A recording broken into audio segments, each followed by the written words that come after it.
¿Qué tal? Buenas noches. Bienvenidos a este espacio de conversación con el gran maestro Pablo Iriart. Qué gusto estar con usted, profesor. Un honor. Maestro, como siempre, vamos a tocar un tema que yo creo que es interesante y conmovedor. Dos grandes artes en la historia de la humanidad. La arquitectura, porque modifica los espacios de la civilización. Y la música, porque conmueve al espíritu de los seres humanos sin necesidad de racionalización. Es algo primario. Los músicos son seres absolutamente subversivos en su pensamiento, inconformes, han habido ejemplos grandiosos, pero la vida les ha cobrado una enorme cuota, la fragilidad, la Troya a punto de caer, que es el cuerpo de un músico, maestro. De las enfermedades y los músicos hablaremos hoy. Y como ejemplo, quizá como prototipo de lo que usted está diciendo, un prototipo extremo, es Ludwig van Beethoven, un creador de música sublime que no pudo escuchar.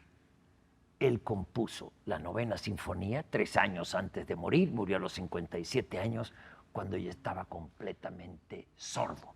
Hay quienes dicen que Beethoven pudo lograr todo lo que hizo a pesar de la sordera y a pesar, ya comentaremos todas las enfermedades de Beethoven con las que murió. ¿O fue gracias a la sordera que pudo blindarse del mundo exterior, lo que tanto nos hace falta a veces, para entrar a su mundo interno y oír, dicen los creyentes, la voz de Dios que le dicta la coral de la Novena Sinfonía, profesor? Así, como Händel también escuchó a Dios para encerrarse en el Mesías.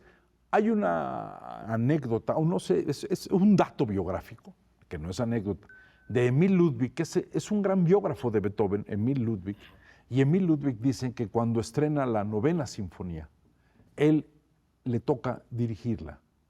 Viene la gran ovación de la gente y el maestro está de espaldas al público. Rígido. Y el primer violín, que era una mujer, no puede más, se levanta y le da la vuelta al maestro para que vea lo que hizo su música con la sensibilidad de los seres humanos. Esa es una anécdota, es un dato tremendamente conmovedor, maestro. Debe haber humillado a Beethoven eso, porque él lo que no quería es que se supiera que estaba sordo, que estaba perdiendo el oído. Y sufría por eso, simulaba que escuchaba, etc. Comienza con los cólicos y diarrea crónica, pancreatitis crónica, desde los 25 años. Luego cirrosis, el hígado dañado. Él tenía asma. Además, padecía de una enfermedad que tenía que estar postrado en cama y de las llagas de la espalda, de las úlceras, salían gusanos, profesor.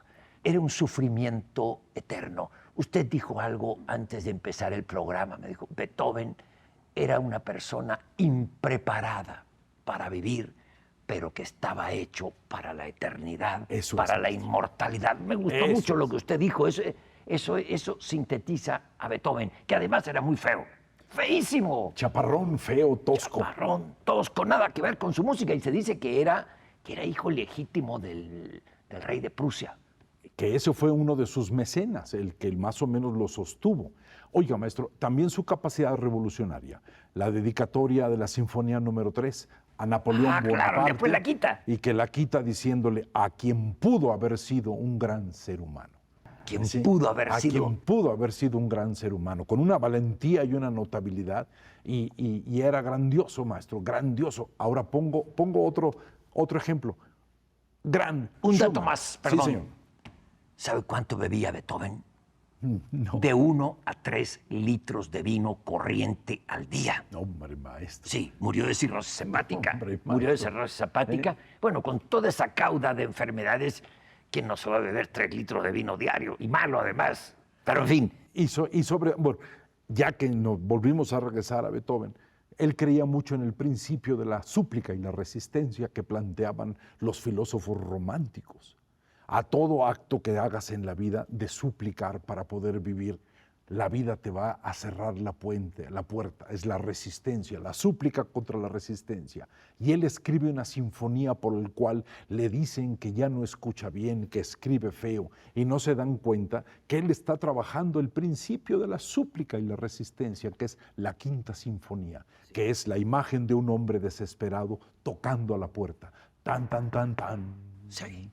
Y tan, tan, tan, tan, la desesperación. Y por eso se escucha como 75 veces el tan, tan, tan, tan, tan, tan, tan, tan. Era este hombre desesperado tocándole a la vida y la vida le ponía la resistencia encima. Es una cosa grandiosa, maestro. Bueno, así como hay quienes creen que Mahoma se subió de la iglesia de la Roca en un caballo alado y que le dictó Alá el Corán. Y otros creen que Moisés subió al monte Sinaí y que Dios le dictó las tablas de la ley.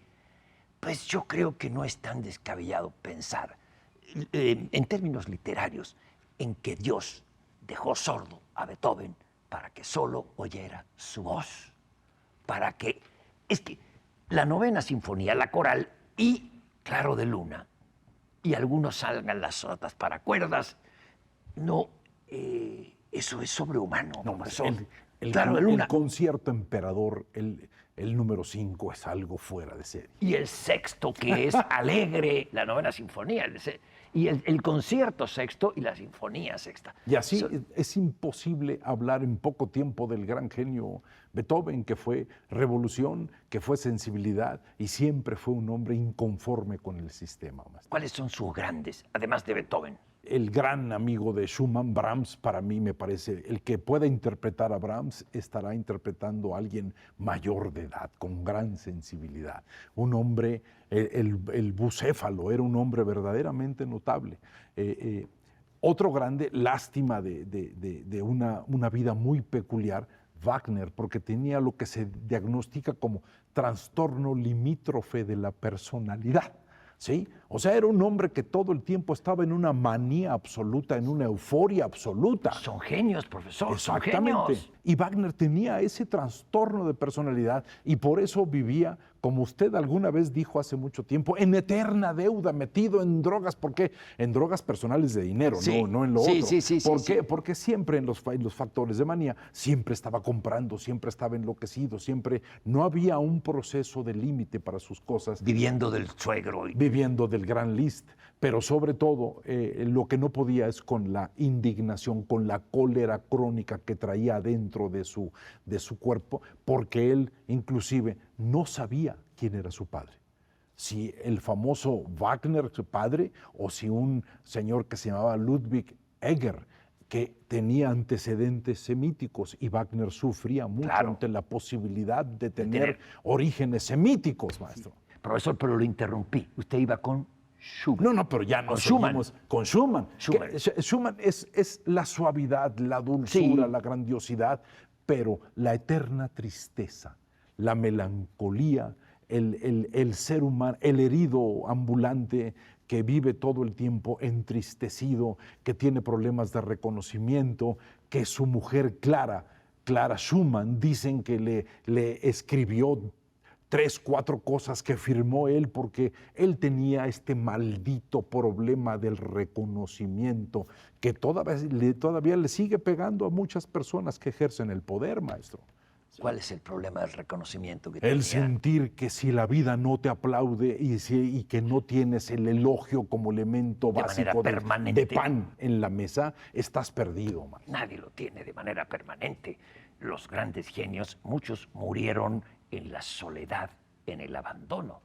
Yo tengo un caso de Paganini, el mejor violinista de la historia. Maestro, estaba pero acá. Casi todos los días oigo a Paganini. ¡Qué maravilla! Él tenía los dedos largos, deformes. Era un hombre deforme. Y por eso los podía hasta doblar cuando se ponía el instrumento. Y Paganini es un hombre que, bueno, lo dieron por muerto. Él, a propósito de lo que comentaba usted, él nace y a los pocos años, a los 4 años, padece sarampión y se murió, según sus padres. Lo amortajaron y de repente vieron que el niño abría los ojos. No, maestro, Entonces, Es brutal. Paganini. Y padeció también menos que Beethoven, pero Entonces, Paganini es un hombre que murió 2 veces. sí, y no tuvo el reconocimiento de Beethoven que tuvieron. Aunque sí, él, con todas sus enfermedades, en que está, por supuesto, eran 3. Le daban tratamiento para el asma, le daban tratamiento para la sífilis y para la tuberculosis. Y el problema era emocional. El problema era emocional. Es aire, y si sin tienes embargo, problemas con el aire. llenó 15 días seguidos la sala de conciertos de Viena y en 40 días dio 35 conciertos en Inglaterra. Un hombre muy discutido, muy enfermo de todo eso y de una nada. gran personalidad, que la gente decía que parecía el demonio. Claro, era el violinista del diablo, el violinista del diablo. La mandíbula deformada, le daban mercurio. Los médicos, él dijo alguna vez, benditos los que se van de este mundo sin ayuda médica, porque los médicos le recomendaron mercurio, le deformó la mandíbula para tratar la tuberculosis. Resulta que alguien le dijo, no, usted es emocional, coma chuletas de cordero, tome vino, descanse. Y eso hizo Paganini, y estuvo en la cárcel, desde luego, acusado de corrupción de menores. Injustamente. En esa época, él salió, tuvo como pareja a una chica de 20 años, que en esa época no era una menor, de 20 años, tuvieron un hijo y el suegro o el papá de la niña la acusa de abandono y de corrupción de menores. Estuvo en la cárcel, razón por la cual no pudo ser enterrado en cristiana sepultura en su natal Génova. La Iglesia Católica. La Iglesia Católica. Prohíbe 2 instrumentos, porque eran instrumentos del diablo. El violín y la voz humana. Por eso hacen todo este proceso de los castratis para que sean niños, sean angelitos. La voz humana era verdaderamente el gran principio de la libertad.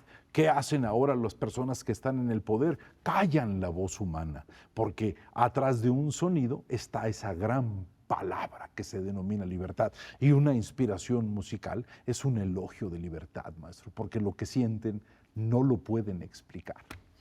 A propósito de eso, Paganini llegó a tocar, le dijeron toque con una sola cuerda, a ver, y lo hizo, una maravilla. Pongan a Paganini, búsquenlo. Es lo contrario a lo que dice esa vieja iglesia, ya no está proscrito ni nada. Es más, él murió en Niza y reposa en Parma. En Parma hay un pequeño mausoleo para el mejor Ahí estaré, violinista maestro, porque de la si historia. algo me gusta es visitar panteones, es fuera de serie.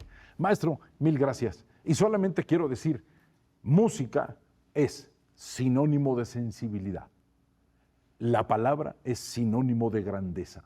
Los músicos tuvieron palabra colocada en un papel pautado. Nunca perdamos la capacidad de poder decir la palabra, porque el silencio mata las creatividades de cualquier sociedad. Maestro, Muchas gracias gracias por todo. Y nos veremos aquí el próximo sábado en este espacio de conversación de nombre Punto de Fuga.